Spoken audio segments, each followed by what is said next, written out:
Mercredi 4 octobre 2023, La mission de Dieu envers nous, première partie. nous vous accueillons de nouveau sur votre chaîne L'Aventure dans la Parole. Quel que soit l'endroit où vous êtes ou ce que vous faites actuellement, nous voulons nous arrêter avec vous et souhaiter que Dieu nous accorde discernement et sagesse par le Saint-Esprit alors que nous ouvrons sa parole en ce jour.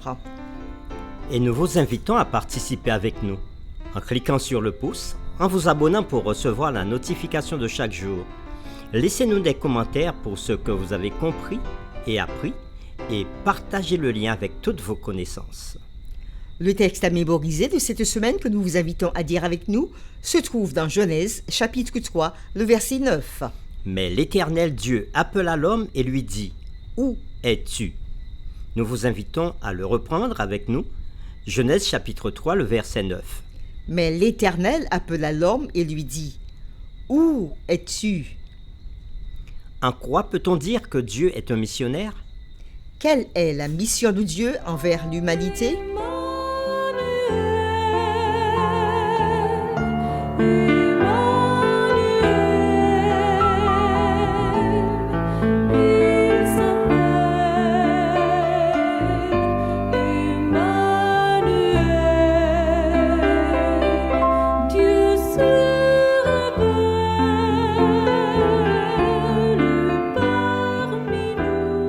Les réflexions de cette semaine nous aideront à répondre à ces questions.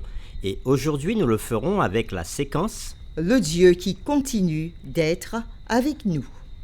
La vie et le ministère de Jésus ont été la révélation ultime de Dieu.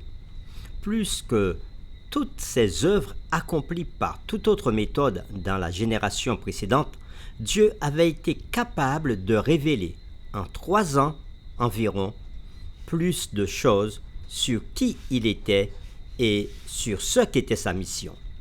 Christ est l'image du Dieu invisible, celui en qui Dieu a voulu que toute plénitude habitât, en faisant la paix par lui, par le sang de sa croix. C'est ce que nous lisons dans Colossiens chapitre 1, les versets 15, 19 et 20. En Christ, la nature missionnaire de Dieu a été complètement révélée. Jésus lui-même avait révélé sa mission en disant dans Luc chapitre 19, le verset 10, « Le Fils de l'homme est venu chercher et sauver ceux qui étaient perdus. » Lisons maintenant Jean chapitre 3, le verset 16, et méditons sur ce passage. Et nous répondrons ensuite à la question : comment voyez-vous l'amour et la mission de Dieu interagir ici ? Jean chapitre 3, le verset 16, « Car Dieu a tant aimé le monde qu'il a donné son Fils unique, afin que quiconque croit en lui ne périsse point, mais qu'il ait la vie éternelle. » Alors que nous relisons à nouveau ce texte, nous vous invitons à le méditer avec nous. Car Dieu a tant aimé le monde qu'il a donné son Fils unique, afin que quiconque croit en lui ne périsse point, mais qu'il ait la vie éternelle. Après lecture de ce passage de Jean chapitre 3, le verset 16, comment voyez-vous l'amour et la mission de Dieu interagir ici ? Dieu est amour. L'amour de Dieu interagit avec sa mission. Il aime toutes ses créatures, et il se donne en son Fils unique, Jésus. Dieu se donne pour sauver tous ceux qui croient en son Fils. Et Dieu donne encore, il leur donne la vie éternelle. Par amour, Dieu donne son Fils et donne la vie éternelle. Dieu est venu habiter parmi les hommes, dans son Fils Jésus. Pendant 3 ans et demi, il accomplit un ministère de libération, de guérison et de relèvement. À la fin de son ministère, à l'approche de la dernière semaine de vie de Jésus, la destinée finale de l'humanité était en jeu.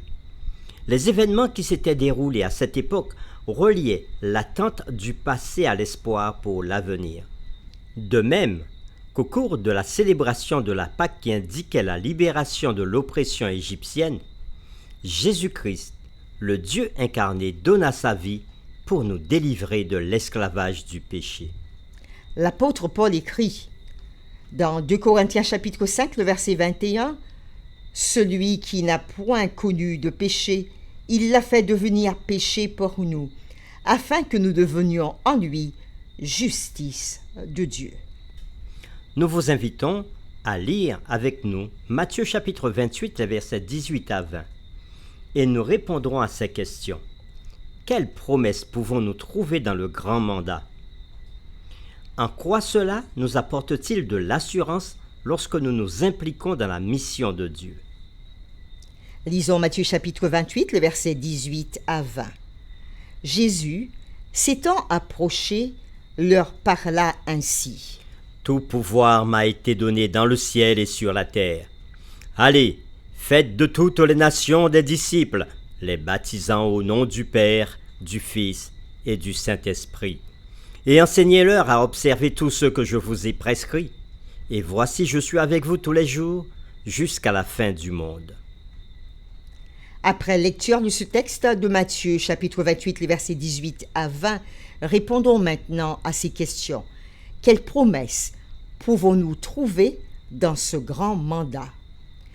Et encore, en quoi cela nous apporte-t-il de l'assurance lorsque nous nous impliquons dans la mission de Dieu?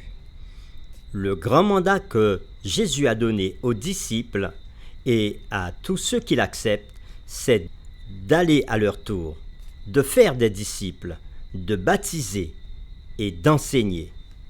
Et la promesse de Jésus est « Voici, je suis avec vous tous les jours jusqu'à la fin du monde. » La mort de Christ était une partie du processus de réconciliation et non pas la fin.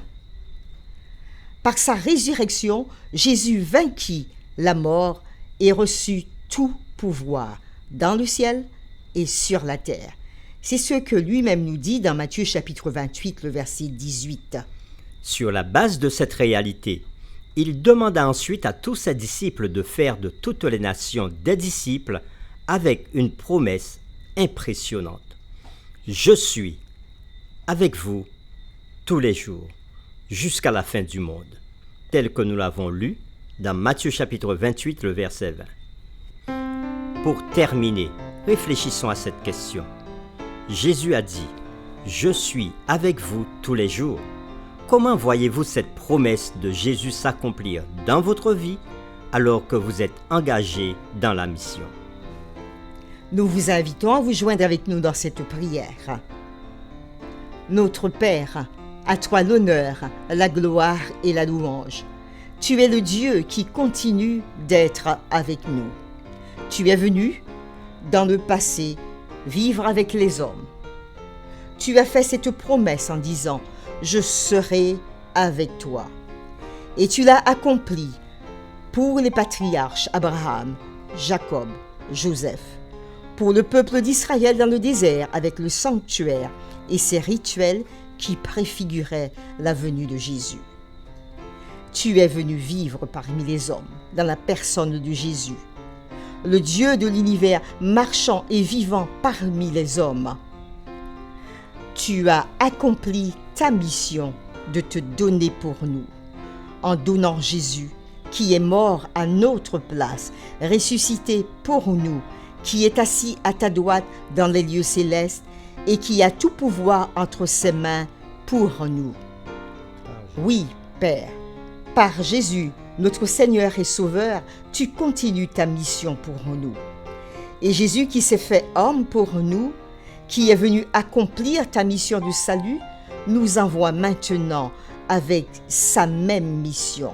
Il nous dit, comme tu l'as dit, « Je suis avec vous tous les jours, jusqu'à la fin du monde. » Père, alors que tu nous engages dans ta mission pour nos familles, nos amis, nos voisins, nos connaissances, nos contacts, donne-nous de nous rappeler et donne-nous cette assurance que c'est toi qui nous as appelés et qui nous envoie pour ta mission de chaque jour dans les menus détails de notre existence.